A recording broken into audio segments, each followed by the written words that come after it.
বিশ্বজ্যোতি ভট্টাচার্যের বৃষ্টি যখন সস্তা ছিল। স্বরলিপি ভুলেছে বৃষ্টি, লাগে তাই বেসুরো।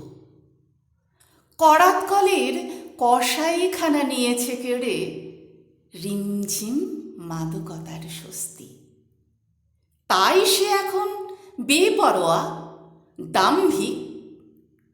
সেই কসাইখানাগুলো এখন অবলা সবুজ প্রাণীর প্রেতাত্মাদের বসতি হয়েছে।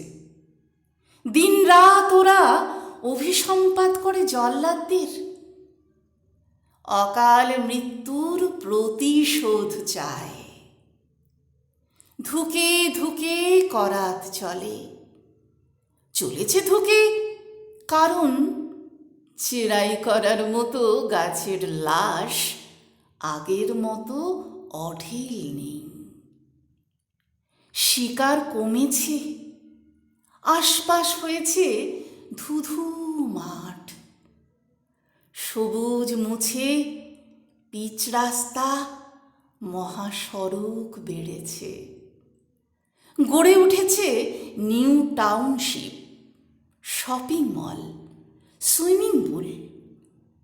যাতায়াত আরও মসৃণ করতে বুনোদের ভিটেতে উড়াল পুল হয়েছে। গাছেদের বদ্ধ ভূমিতে একে একে মাথা তুলেছে বহুতল, বিলাসবহুল হোটেল, নার্সিংহোম। এ সবই নাকি আপনার আমার প্রয়োজনে, তাই সরকারি অনুমোদন মিলেছে। সদ্য বৃষ্টি ধোয়া মাটির সোদা গন্ধ এখন কংক্রিটের জঙ্গলে বসে মেলে না। সেদিনের অনুভূতি, আহ্লাদ আধুনিকতা গিলে হজম করেছে। পাড়ায় পাড়ায় তখন কাঠের ব্যাপারী, সবুজের চিতা তৈরি হয়েছিল কুটির শিল্প। আমরা সবাই সেসব দেখেছি। সুযোগ পেলে বাড়ি ঘর মেরামতের জন্য সস্তায় কাঠ খুঁজে তবে আমরা সে কাঠ নিয়েছি। কেউ বলিনি গাছের প্রাণ কেড়ে নেওয়া বন্ধ করো।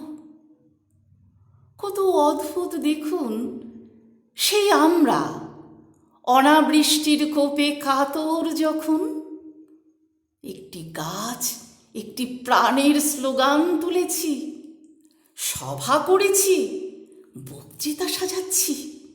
এই আমরা যারা ভিটের এক চিলতে জমি প্রমোটারের হাতে সঁপে বাপ ঠাকুরদার পরম স্নেহে বোনা পরিণত ফলের গাছগুলো কেটে সাফ করে বহুতল তৈরির ছাড়পত্র দিচ্ছি। তারাই কেমন মঞ্চে দাঁড়িয়ে সবুজায়নের জন্য গলা ফাটাচ্ছি। আসলে কি জানেন, বৃষ্টি যতদিন সস্তা ছিল কেউ বুঝেনি জলের অভাব। অবলা ছায়া গাছ যত জল ভরা মেঘেদের আমন্ত্রণ জানায়, ভাবনায় আসেনি, কারণ বৃষ্টি তখন সস্তা ছিল।